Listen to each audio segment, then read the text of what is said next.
Hey everybody, welcome to another episode. My name is Chris Sheng, and today we've got Tim Gerardi, who's the president and founder of G4 Sales Solutions. Thanks so much for joining us, man. Yeah, Chris, thanks for having me and welcome everybody. Yeah, of course. Tell us a little bit about what your business is, what you guys are doing, what kind of companies you guys work with. Give us the whole Yeah, spiel. so G4 Sales Solutions is a company I started just a couple of months ago, and it's a revenue operations consulting practice. We focus on removing the friction from the sales motion. We do that by focusing on making sure that you have the right sales process. And what makes us different, I think, is we really focus on ensuring that everything is centered around the customer. Because at the end of the day, if you don't have a solid customer base, you really are going to struggle with your business. And more importantly, tying that back to the sales process, ensuring that the sellers are mirroring that customer journey, right? We're not trying to have our sales team do something that isn't in the flow of what your customer needs and how they interact. And that can be anything from, is it a very transactional business? Are you looking to establish a contractual long-term relationship with your customer base? So we take into account all those different attributes, and we really help identify a strong process and sales motion or multiple motions that a company can go down. And we also, as I mentioned, we take a look and ensure we have the right tools in place. The Mm, tools don't necessarily, what we have found, solve the problem, right? They are a instrument and a tool for the salesperson to use to help them more productive, but it's really defining that process. And we also help ensure that your data is sound, stable, and accurate throughout the enterprise. Without strong data, it's very tough to manage the organization. And we also help with forecasting and planning. There are a number of places I've worked previously to starting my own organization where forecasting has been an issue. And I see that in a lot of different businesses. So we bring that expertise as well. So we really do bring together a holistic approach for the entire lead to cash process and help optimize that for businesses. very cool. Awesome. We'd love to kind of dive into your journey before you kind of just made the decision to start the business, right? I know you have a bunch of sales experience here. Kind of how'd you get into sales in the first place? Because I feel like everybody kind of haphazardly ends up in the sales world. So there's a few that kind of like, were starting the lemonade stands and sold the baseball cards and the whole nine, but few and far between. Yeah. I got started down this path in a bit of a unique way. A lot of folks that are in the sales operations, revenue operations space, you'll find are born out of finance. But I actually, as you kind of alluded to there, I started on the sales side of things. So I have a bit of a unique perspective in that I understand what it takes to be a seller, what it takes to carry a quota, how to operate, how to manage your day to day, et cetera. So I bring a different perspective into the world, and I'm able to really relate more to these commercial organizations that I work with. So what really started me moving away from having that interaction on a day-to-day basis with a formal employer and going out on my own was that I saw too much of a pent-up need in the marketplace for someone with my expertise and my background. And I thought it was going to be pretty cool, and is pretty cool, to help folks for a specific issue, right? I can go in and client may come to me and say, hey, we have an issue. We can't get our forecasting right. We can't plan properly. We're missing customer deadlines, et cetera. Or I can come in, help out with a full-on CRM implementation with an organization, right? So really customizing what I have done for the past 16 plus years, and doing it in a much more focused approach based on client specific needs. Got it. Um, and so what was I see that you saw the opportunity, but like opportunity versus making a decision where you are foregoing a consistent paycheck that comes in, despite obviously hitting quotas and Yeah, but you sure. have also You also have then the brand and then the logos and the social proof already. You know, you have a lot of assets to leverage to sell versus starting something brand new and nobody knows what the company is, hasn't Yep. heard of it. How is that experience like for you? How did you prepare for it? Was it something where it's like you already had some clients, you know, that you knew they were going to come over, and so you're starting a revenue? Like what was that process like for you that made you confident in the leap? Yeah. So, it was something very challenging that I went through. Um, over the last probably year to year and a half, I have been seriously toying with this idea, right? Of going out on my own, creating my own brand, and delivering a service to the marketplace. And I will be totally frank. Um, you know, a lot of this decision was made and supported by my wife. She was the one that really kicked me in the butt and said, "Look, now's a perfect opportunity. If not now, when?"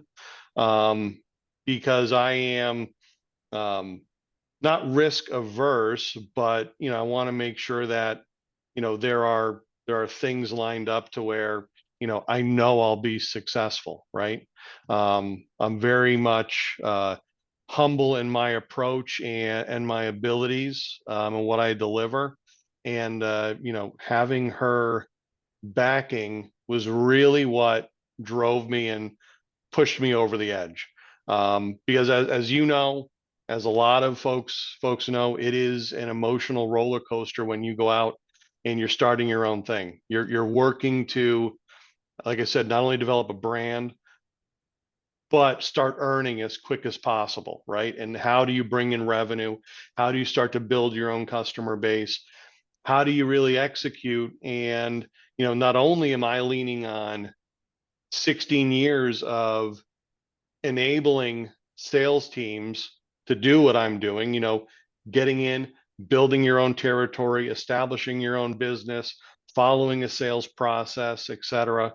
I also have to take care of everything else within the organization. So there's a lot, right? And I will say that my wife is definitely the one that got me to just take the leap, right? Knowing that she's there supporting me always to do whatever I need to do. And actually, that's really what the G4 is. It's myself, my wife, and two kids. I kind of incorporated that into the business name, always being mindful that, everything that I do is for, the family and for the betterment of us, and helping us with our financial security. Very cool. Um, what were some of your expectations, or maybe not even expectations is the right word, but what were some of the things that you're hoping to see happen in, you know, the first few months of starting things off? How have some of those, you know, expectations either been met, missed, completely readjusted? You know, I've been in that role and I've spoken to so, you know, hundreds of founders, and so everybody's kind of got their own experience, and it's never usually a smooth ride. So Yeah, no, it's not. It is absolutely not. So I'll say that kind of getting things going, over the last couple 3 months here. Um, there have been days where I'm sitting here in my office, um, wondering, did I make the right decision? Why am I doing this? Days not going well. But then I had other days where, my God, I had lot of really good activity, a lot of good conversations. There's some opportunities that I can actually add to the pipeline that I can watch and actually action. And there's, other good conversations for potential longer term partnerships that, may be beneficial going down the line.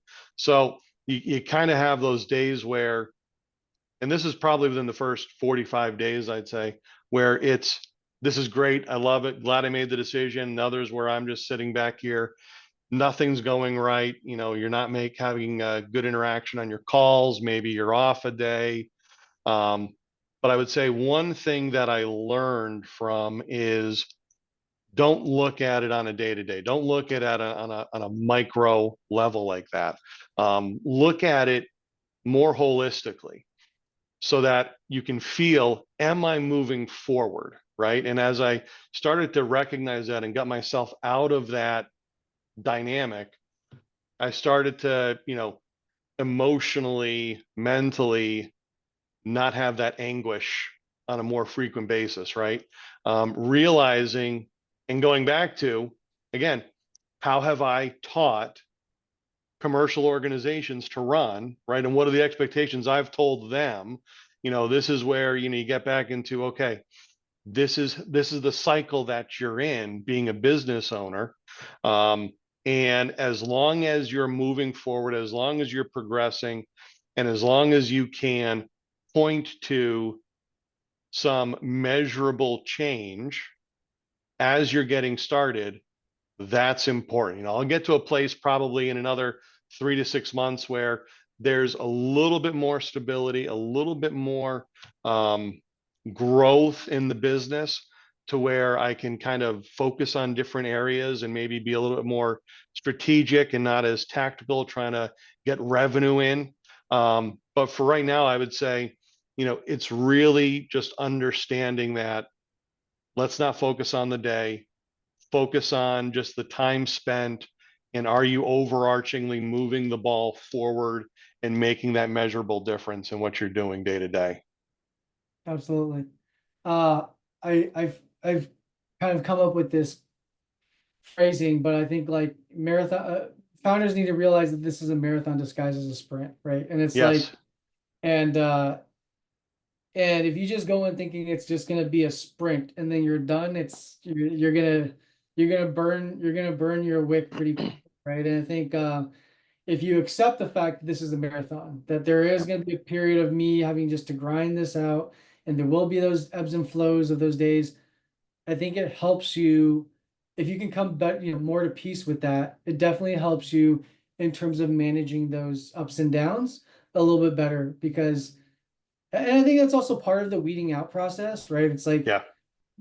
we know the stats are already stacked against us, and it's like, but it's the ones I think that are able to kind of get over those humps, that end up, having the longevity. That being said, where do you feel like, I know it's still been a very short time, but like, where do you feel like your priorities have shifted today versus like day one, right? Because I'm sure you probably had like, and I remember my first time being a founder, and it's like you have these grandiose ideas of like, this is how we have to structure a business. Yes. These are the processes. This is what we're gonna do. And then literally the first week, all that shit hits the fan. It's like it's not that easy to execute on said plan, especially if it's not driving revenue, right? And all of a sudden everything shifts. And so talk to us through like a little bit about that, because I think it's such a unique viewpoint to kind of see kind of just you being in it in real time. Yeah. So, you know, I would say I'm at a place where I haven't shifted too much yet. Um, I think I'm still on the right track to where I'm looking closest to the dollar, trying to leverage and establish partnerships as a priority, right? And then secondarily, focusing in on, the direct part of the business where I'm interacting directly with client to myself. So I haven't shifted yet. I've had some really good and improving activity over the last couple of months here. But I will say that if I have shifted anywhere, it's in terms of kind of getting back to the expectations, right? Um, you know, Going from a standard, steady, comfortable paycheck to, hey, we're comfortable for a while, a long while, right? But wanting to get back to work and value add, what I'll call value add, where you're actually generating revenue, right? Because you're playing both the revenue generator and the revenue seeker in Mm-hmm. this role. So kind of throttling my expectations a little bit to where, hey, it's okay if I'm not billing out hours. It's okay if I'm not, you know, in type of a fractional role with an organization, you know, again, collecting revenue, right? Um, that's okay because I'm building my brand.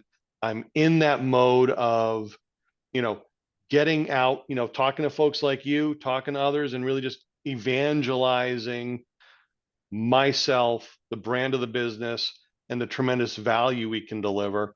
So I'd say there's been maybe that little bit of a shift in mindset, but not a change yet.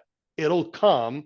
I can almost guarantee, because I've been thinking about this, like in 6 months, will I look the same as I do today?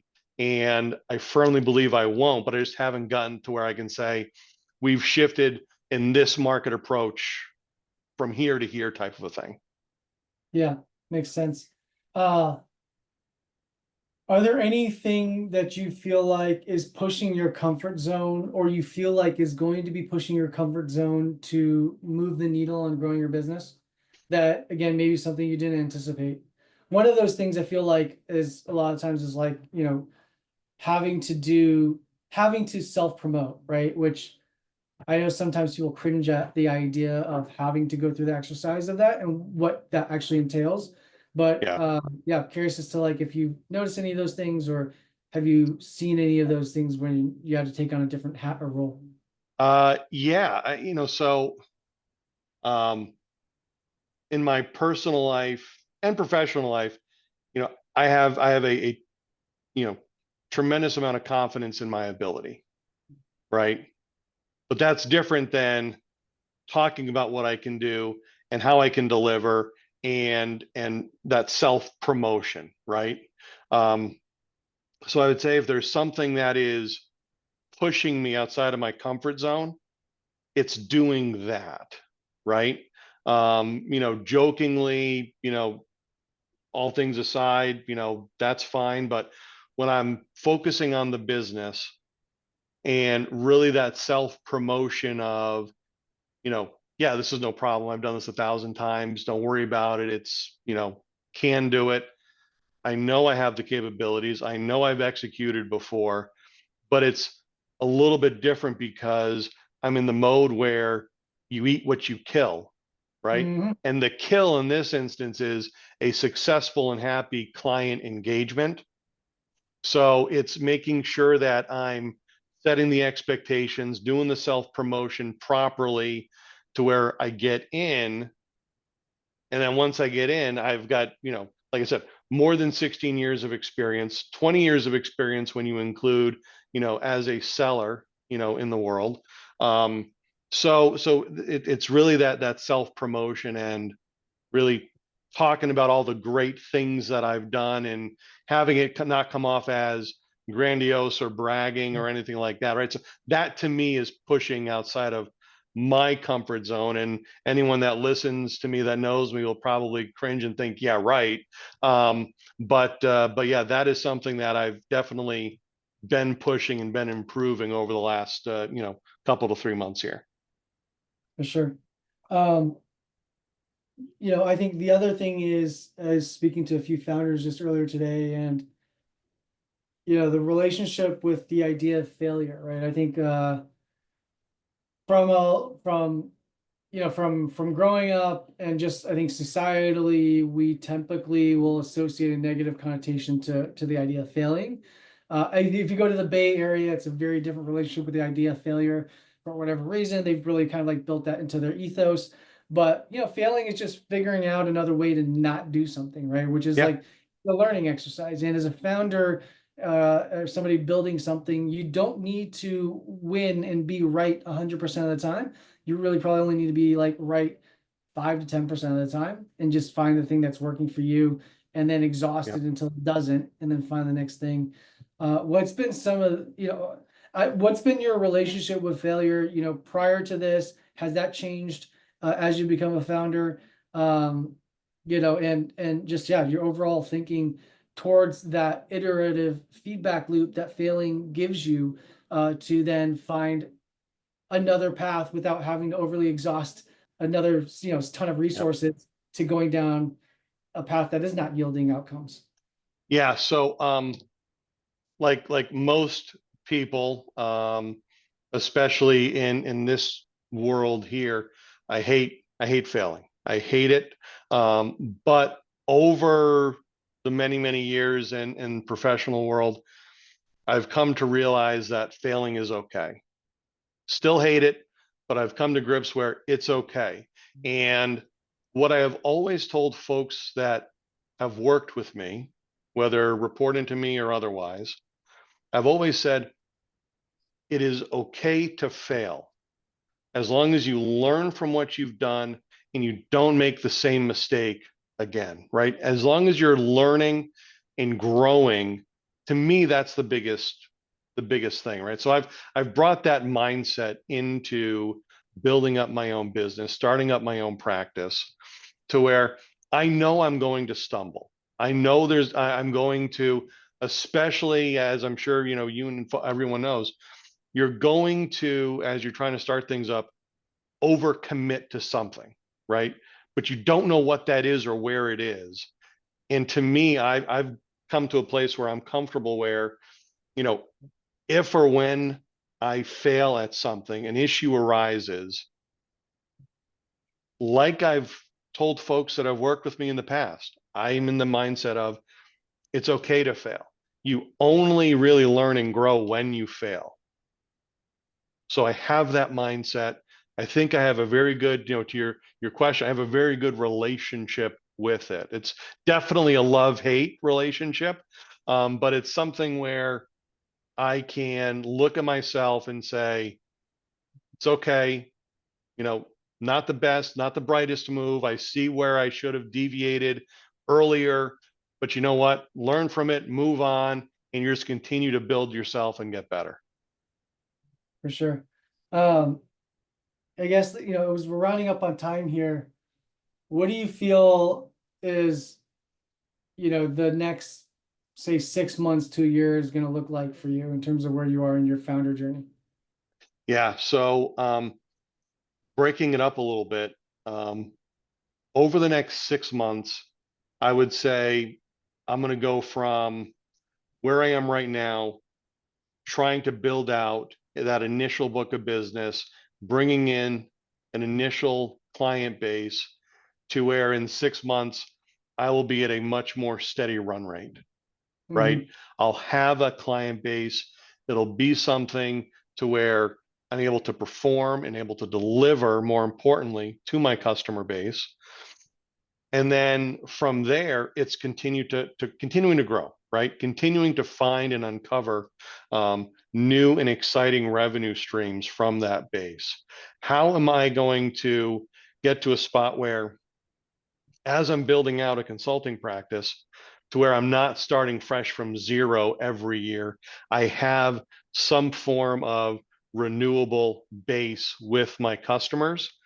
That is where I see myself evolving from today to 6 months to the next year out, coming November around this time. Very cool. Well, on that note, I want to say thank you so much for sharing your journey, your story, and where you're at.